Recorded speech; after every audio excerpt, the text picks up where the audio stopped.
Hey guys, so I think it's time we talk about the truth regarding Battlefront 3, the truth as to whether this game will ever actually be made, and the truth as to whether anyone is actually listening. Is anyone hearing us out right now? Is anyone who's able to make the big decisions and make Battlefront 3 happen actually listening to the internet's cry, to Star Wars fans, Battlefront fans' cry for a new game, or even for the return of Battlefront 2 in some capacity? Anybody's listening. This past week has been absolutely wild. We've broken almost every record possible, crushed the Steam charts, crushed the play count, crashed the servers. And we know that there are former EA developers who previously worked on Battlefront that have seen what we're saying, that have seen the desire for Battlefront 3. But is any of that actually going to make a difference? Well, today I'm going to go into that. We're going to figure that out. And through a few sources I have, hopefully we'll be able to understand if any of this is even going to make any difference. Are we actually going to get Battlefront 3 after this crazy movement we've started that has been burning so brightly, so much brighter than I ever expected it to when I started telling people to start writing Battlefront 3 everywhere on the internet? Hey everyone, it's Andrew.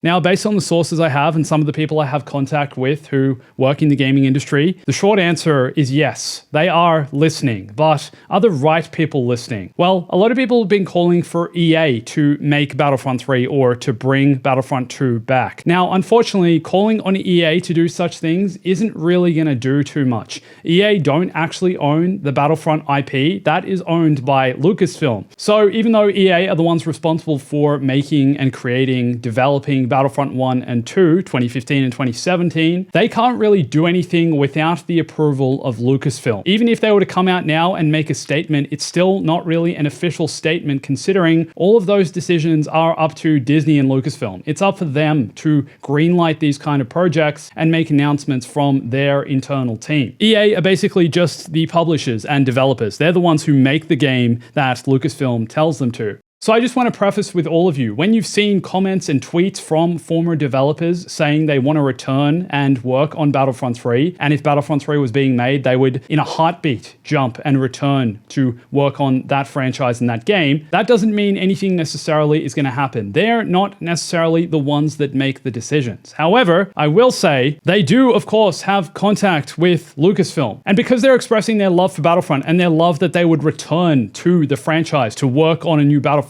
or a new Star Wars game, all we are doing by creating all this noise is opening the doors for a conversation, giving them essentially market research and analytics to be like, oh my gosh, there are so many Battlefront fans out there who would easily probably play a new Star Wars Battlefront if we were to make one. And that's what this whole campaign has been about. That's what the whole hashtag Battlefront 3, hashtag make Battlefront 3 has been all about. It's about creating enough noise on the internet that someone with the power to do something will either speak to someone who will be able to action Battlefront 3, or we'll see it and try and get it off the ground. We'll make it. We'll have the ability to speak to the people who would be able to create the game. There is no guarantee that we're going to get a new Star Wars multiplayer game. You would think at some point we will. It'd be strange if we didn't, eventually anyway, but there's no guarantee that will be the return of Battlefront 2 in some way or Battlefront 3. But with what we've achieved over the past few weeks, there is a really good chance it could be. Like I've said in previous videos, this is why there is a new Skate game. People created so much hype about a new Skate for years and years and years until EA decided to finally do something about it. The same could be said for the Clone Wars. The reason the Clone Wars Season 7 was made was not only the fact Dave Filoni, I think, felt he had unfinished business, but it was also because of the online movement of Clone Wars saved, of people wanting the Clone Wars to return, of wanting a conclusion to the animated series, which we inevitably got. And that final arc, man, incredible. And my hope by continuing to make these videos, continuing to stream, continuing to tweet about Battlefront,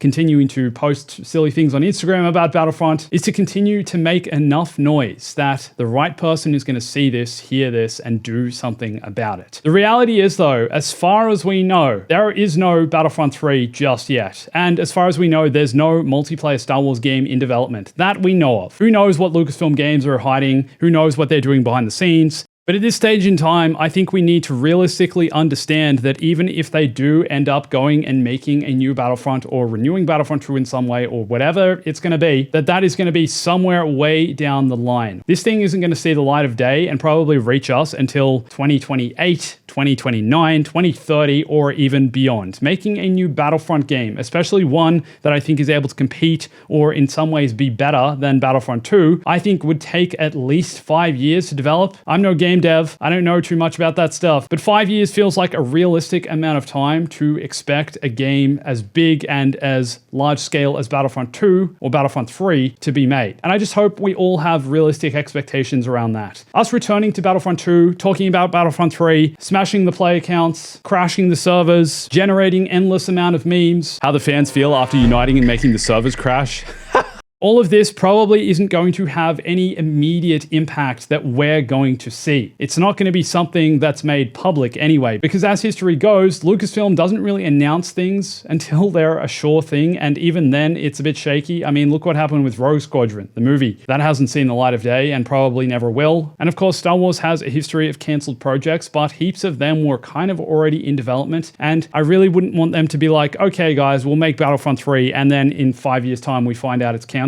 I'd rather they just stay quiet and then surprise us one day and be like, hey, we've made Battlefront 3. It comes out on this day. That's the ideal scenario, I think. But like I said, they are noticing. They are listening. We have generated so much noise as a community in the past week, in the past 2 weeks, that there is no way this isn't going to have some kind of impact.